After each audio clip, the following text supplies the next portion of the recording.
3 મંત્રો બોલ્યા અને રાણી અને ઘોડા સાથે શિપ્રા નદીમાં પથ્થર બનાવી નાખ્યા.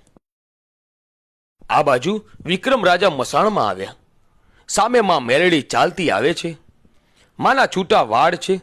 શરીર પરથી લોહી નીકળે છે. જાણે કોઈને ખાતી હોય એવું માં મસાણી મેલડીનું બિહામણું રૂપ છે. માં મેલડીના એક હાથમાં છરી છે અને બીજા હાથમાં ખપ્પર છે. મેલડીમાં આવીને રાજા વિક્રમને જોઈ માતાજી ખડખડાટ હસીને બોલ્યા, હે રાજા વિક્રમ, લાવ મારો ભોગ લાવ.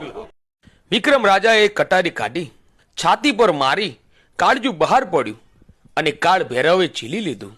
એટલે માતાજી બોલ્યા કે તું કોણ છે? કાળ ભૈરવ બોલ્યા, મને માફ કરજો, મને શ્રાપ ન આપતા. હું કાળ ભૈરવ છું.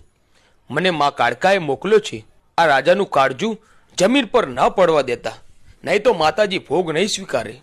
લાખ મરજો